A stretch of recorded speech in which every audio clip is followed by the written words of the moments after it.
Guys, welcome back to my YouTube channel. Now, before we even get into today's video, I just quickly wanted to say thank you guys so much for 1,000 subscribers. We hit 1,000 subscribers last week and I'm still blown away at how this is even possible. I mean, it's literally my biggest dream come true to be able to hit these milestones and to actually call myself a YouTuber. Now, to all the new beautiful faces here on my channel, thank you guys so much for subscribing. I'm seriously so excited and happy to have you guys. I also quickly wanted to apologize for missing last week's upload. I did let you guys know on Instagram what was going on.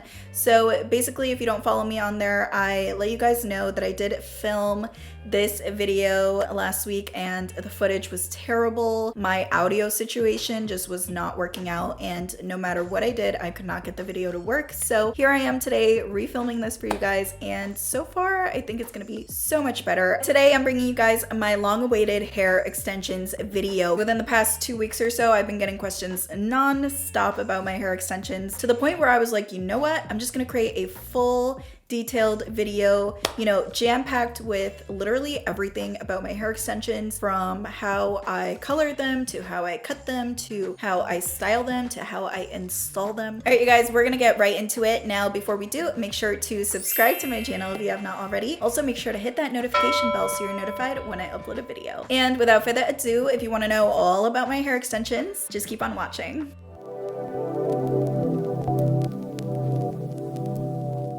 All right, you guys, so a quick little backstory on me and my history with hair extensions. So I've actually been wearing clip-in extensions for around 10 years now, which is crazy to think because it feels like just yesterday I was a senior in high school purchasing my first set so I could wear them to my senior banquet. Obviously, with the experience I've had, I've definitely learned my fair share of mistakes. So I'm just happy to be here today and be able to relay some of that information over to you guys.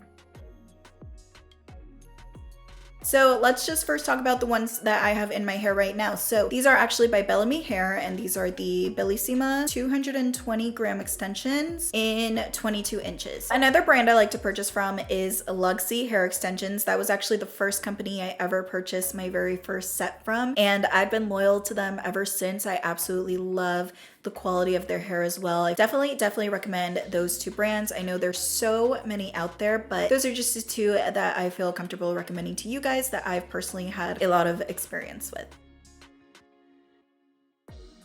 Like I told you guys in the past, I've been coloring my hair red for a very long time, and with that, I've actually been experimenting with coloring my hair extensions for a very long time as well. And something that I learned from my past mistakes is to not color my extensions too bright. Now, you guys will notice that my red is very dimensional. I have little dark pieces and then I have little bright pieces. And the mistake I used to make in the past is that I would match the brighter portions of red in my hair, and that would just look so noticeable. You wouldn't be able to tell in pictures, but you could definitely tell in person where my hair ended and where the extensions began. So what I do now is, instead of matching the brighter portions, I always match the underneath pieces of my hair, which are a little bit darker, richer, deeper, and that just gives me the most natural looking extensions because the bottom portions of my hair will always blend perfectly, and then these lighter little pieces that you see in the front and underneath will kind of just look like a little balayage highlight. All right, you guys, so first you're going to want to secure your space. I laid down some trash bags and taped it up to make sure that none of this dye bleeds through. So a lot of you were asking me if I did use the high color highlights for my extensions, and the answer is yes. The only thing I did was switch out the developer. Instead of 30, I went with 20. The reason I like to go lower on the developer is because when you order your hair extensions, you're basically already ordering them in the shade that you need them to be in order for the red to show up. I know a lot of people like to order blonde hair extensions, or usually they'll do like the auburn and then just go in with the red directly. The reason I personally don't like to do it that way is because I noticed that because my hair was so naturally dark, if I were to order blonde extensions online and then color them red, the extensions would always look way more vibrant than my natural hair did.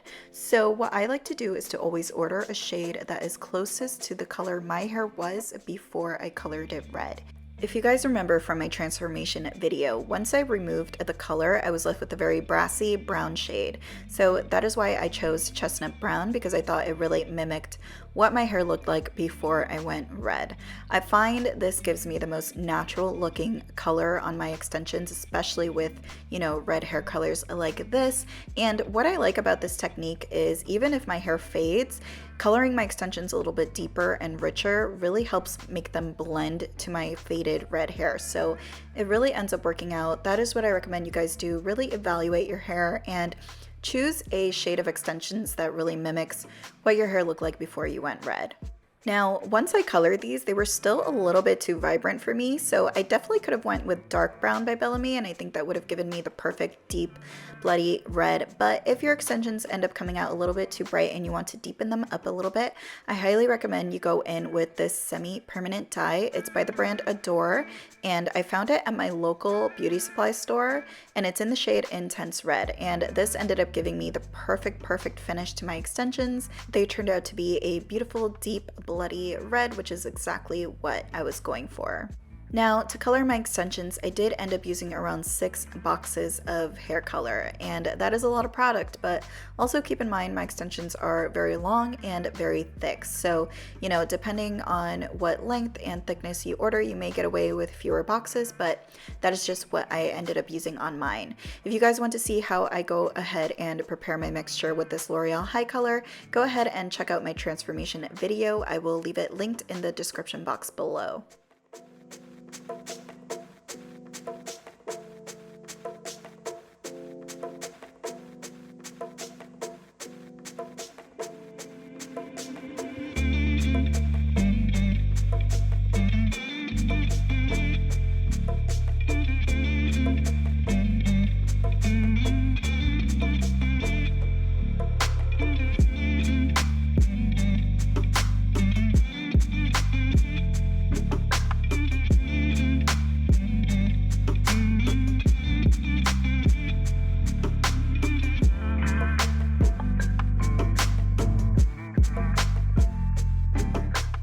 So once you finish coloring all of your hair extensions, you just want to go through and really rinse each and every single weft.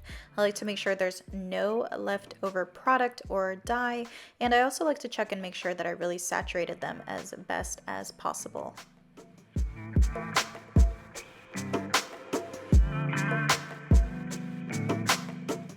So once I've rinsed all that hair dye out, I like to go in with a color safe shampoo and conditioner. I always like to save the little leftover bottles from previous times I've colored my hair. So here I just have some random ones from Feria, and I'm just going to use them to really rinse out my extensions and get all that excess color out and really give them a nice fresh clean slate, clean start, the same way you would your natural hair once you finish coloring it.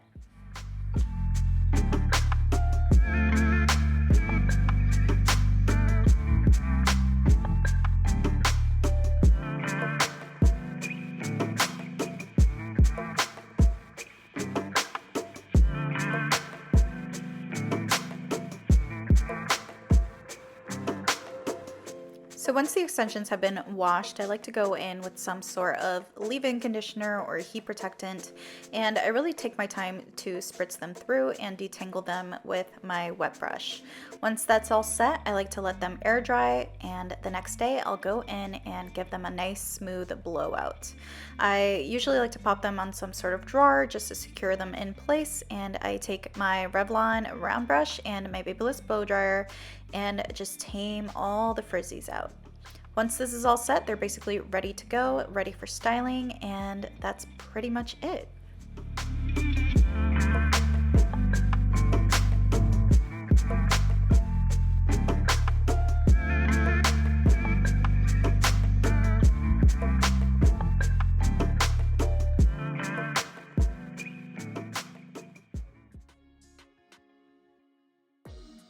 So as far as cutting my hair extensions, I actually don't do much to them because I personally don't trust myself with scissors. The only thing I like to do is give myself a little bit of like an angle cut in the front of the hair. So any of the clip-ins that I tend to put right here on the top of my head, I like to install, and then I'll kind of just see where my bangs, my natural bangs end. And I'll begin to do some angled layers with my scissors just in the front of my hair like so, just so that it doesn't look like, you know, my bangs and then a really long piece of hair over here. Now, if you are someone with much shorter hair and you purchase very long extensions, I highly recommend you take them to the salon and have someone layer them for you.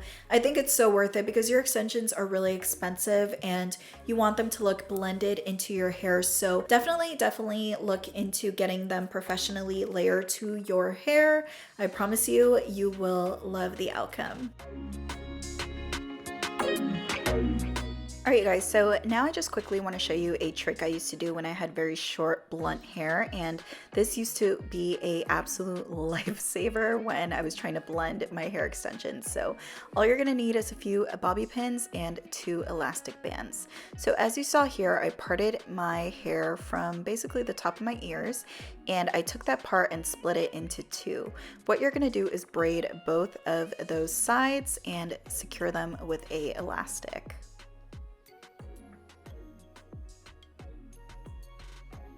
Once that's all set, you're gonna begin to crisscross these braids. And I'm telling you, this is where the magic happens. You're gonna wanna lay them really flat against your head. This is really the trick to making it comfortable and seamless. So just go ahead and secure those braids, and you know, that's where your bobby pins come in, and really just take your time to make sure it's nice and secure in there. Now, obviously my hair is too long for this technique, so that's why I have so much of the braids sticking out, but if you have any left over, just crisscross them again and secure them in place. This is a great way to hide those short little blunt pieces when you have short hair, so play around with this technique and, you know, just practice putting clip-ins wherever you feel like you can. I used to always put one on the very nape of my hair and then put a larger one over the braids. So yeah, I hope this helps out with that issue, but now let's get into how I actually apply my extensions nowadays. So the first section I like to cut off is around my jawline. I like to place a 3-clip weft down there and secure it in place. The next section I'm going to take is around the top of my ears. I'll also take another 3-clip weft and apply that right above that.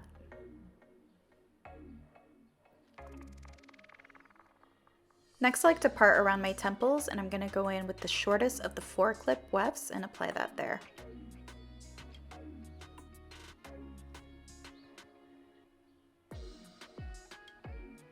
Next, I like to part around the arch of my eyebrows, going sideways, and I like to go in with the longest of the 4-clip wefts and apply that there. So once the longer pieces on the bottom are all applied, I like to comb out the hair and begin to take my shorter pieces. So these are the 2-clip wefts, and remember that I cut them at an angle, so I want to make sure to apply them at the correct angle. I usually like to part around the arch of my eyebrow as well, except I'm going upwards, and I always like to leave a little bit of space between the front of my bangs because I don't want the clips to show, obviously. And then towards the back, I usually lift an extra piece of hair and hide the clip underneath that just to really add some extra security. So yeah, I basically do the same on the other side, and that pretty much completes my installation. It's straightforward, and once everything is nice and applied and blended, everything should be looking seamless, no clips showing. That's pretty much it.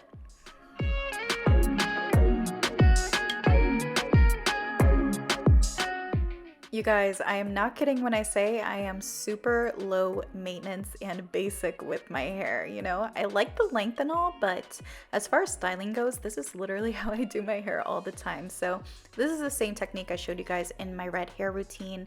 By the way, if you guys are wondering, you know, all about my hair care, how I protect my red hair, how I style my red hair, how I prep my hair before I even wear extensions, I will also leave that video linked down below. It's jam-packed with a lot of great information information if you've been considering red hair. So definitely check that video out if you haven't already. But yeah, just doing the same technique with my favorite curling iron of life. So once I comb everything out, this is how it's looking. Super layered, super pretty, super just easy and beachy. That's just how I love to sport my hair. And like I told you guys before, I don't put products in my hair. If I do go in with anything, I'll go in with some sort of like styling cream. So my current favorite is actually by Bedhead, and it's the TG After Party Styling Cream. I love the packaging as well. It's so fun. But I just like to warm it up in my hands and apply it over any flyaways. Anything that's left over, I will just run through the ends of my hair as well as my extensions for a little bit of extra shine and smoothness. And once that's all set, my hair is ready to go and ready to slay the day.